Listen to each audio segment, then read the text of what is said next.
Good morning. Barry Bryson here. Thank you for joining me for another 5 good minutes with the Word.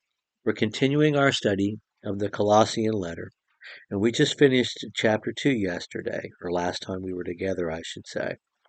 And he said if you've died with Christ to the elementary principles of the world, don't submit yourself to extra decrees. Don't let people boss you around or develop different systems, additions to the simple gospel.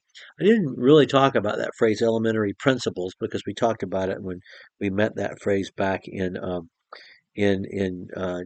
chapter 2, verse 8. Elementary principles is it's an unusual phrase, a hard one to translate. Sometimes it can mean the essential elements of something, or sometimes it can mean the rules of the cosmos. But I think we understand what he's talking about.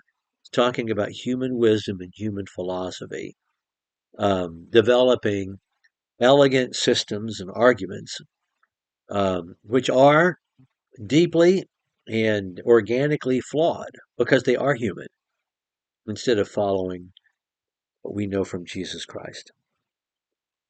Let's read chapter 3, verses 1 through 4. If then you have been raised up with Christ, keep seeking the things above, where Christ is, seated at the right hand of God, and set your mind on things above, not on things that are on the earth. For you have died, and your life is hidden with Christ in God.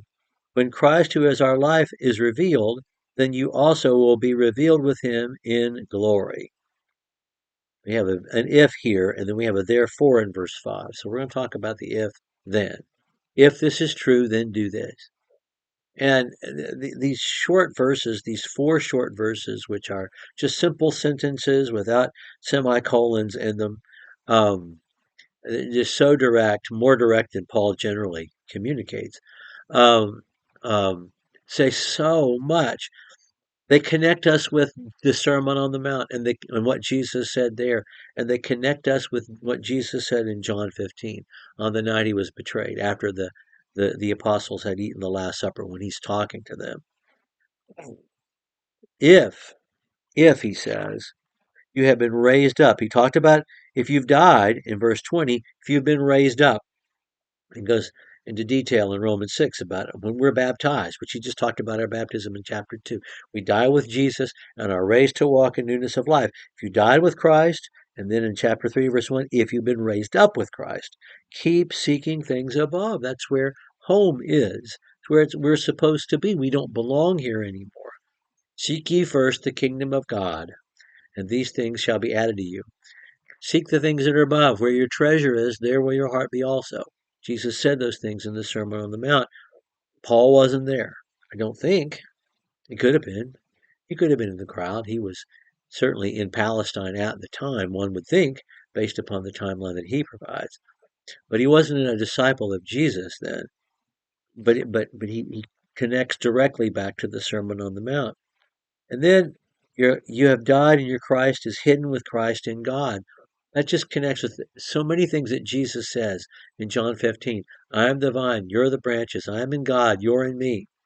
Um, your life is hidden with Christ in God. It's just this the picture of the nesting dolls, and we're inside Jesus, and Jesus is inside God. But then again, Jesus is inside us as well.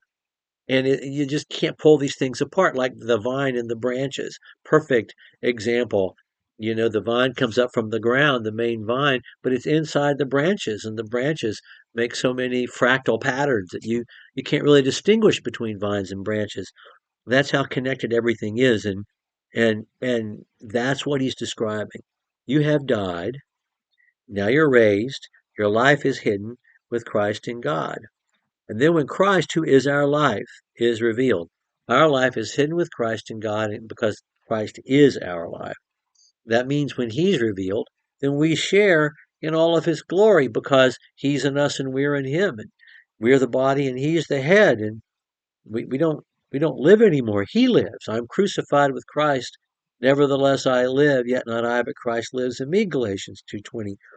He's connecting to all those things. And there's a therefore, and we'll talk about it next time.